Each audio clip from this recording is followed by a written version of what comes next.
So hello everyone, welcome back to my mini blog. आपको मेरे mini blog में फिर से स्वागत है। जैसा कि आप देख रहे हो, मेरे पति जो है हमारे होने वाले बच्चे के साथ बातें कर रहे हैं।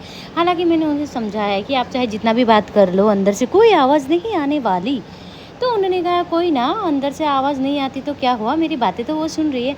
और हम निकल जाते हैं घर को। पता है क्यों? क्योंकि कुछ दिनों से मेरी मम्मी मेरे साथ रह रही है।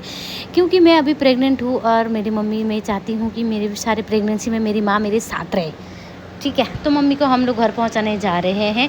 हालांकि जैसे ही दशहरा ख़त्म हो जाएगा, मम्मी फिर से मेरे पास आ जाएगी। जैसे कि मैंने कहा कि मैं प्रेग्नेंट हूँ और मैं चाहती हूँ कि मेरी प्रेगनेंसी में मेरी माँ मेरे साथ रहे। हालांकि मेरी सास भी बहुत अच्छी है, वो मेरी बहुत केयर करती है। लेकिन एक होता है ना, जब शादी हो जाए, पता है हम लड़कियाँ ना माँ से बहुत ज़्यादा प्यार करते हैं, इसमें कोई शक नहीं है। लेकिन हाँ, हम लड़कियाँ ना माँ से बहुत ज़्यादा प्यार तब करने लगते हैं जब हम खुद माँ बन जाते हैं। और मैं अपनी माँ से बहुत ज़्यादा प्यार करती हूँ। हाय, हम लड़कियां बहुत इमोशनल होते हैं ना माँ को लेकर। वैसे लड़के ही नहीं, सब लोग ही इमोशनल होते हैं। मैं मतलब पहले मेरा माँ के साथ थोड़ा अनबन हो जाता था, लेकिन मुझे अब नहीं लगता कि अनबन होने वाला है, क्योंकि अब मैं खुद माँ बनने जा रही हूँ और माँ का प्यार क्या होता है वो मुझे अभी एहसास हो रहा है। जैसे कि मैं घर पहुँच जाती हूँ और मेरे बड़े पापा को मैं दिख जाती हूँ।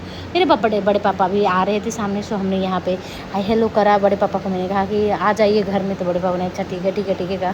मेरे बड़े पापा थोड़े से बहुत कमज़ोर हो गए हैं, क्योंकि अभी उम्र भी हो गया है। इस तरह से देखे ना मुझे बड़ा बुरा लगता है बड़े पापा को। और ये देखो, ये अंबिका बड़ी एक्साइटेड थी, इंतज़ार कर रही थी वो। पता है क्यों? क्योंकि ना मैंने इसको कहा था कि तेरे जो दासरा का जितना भी सामान है वो मैं तेरे लिए लेकर आ रही हूँ। मतलब उसके ड्रेसेस, जूस, मतलब शूज़, ठीक है, और इसके इयररिंग्स इसने कुछ मंगवाए थे, तो मैं सारा इसको लेकर आ रही हूँ, इसके लिए लेकर आ रही हूँ। तो ये बड़ी खुश थी, इसलिए ये हमारा इंतज़ार भी कर रही थी। और मैं बोलूँ, जब भी मैं मायका आती हूँ ना, मुझे ना बड़ा अच्छा लगता है। चाहे मायका ना जैसा भी हो, ठीक है, चाहे मायका, अगर आपका ससुराल जितना भी बड़ा महल क्यों ना हो, वहाँ पर आप रानी की तरह क्यों ना रहे,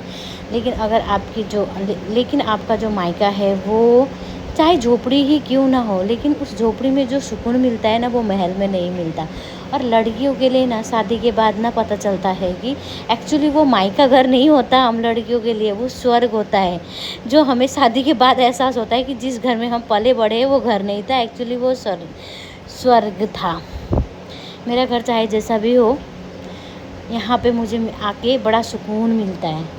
और मुझे ऐसा लगता है कि क्यों मैं गई ये घर छोड़ के, क्यों गई। हालांकि सारी लड़कियों को घर तो छोड़ना ही पड़ता है, क्योंकि कहते हैं ना, हम लड़कियों का घर दो घर होता है। मुझे तो ऐसा लगता है, मुझे नहीं, बहुत लोग कहते हैं कि लड़कियों के घर नहीं होते, लेकिन मुझे ऐसा लगता है कि लड़कियों के ना 2 घर होते हैं। मेरे लिए तो 2 घर है।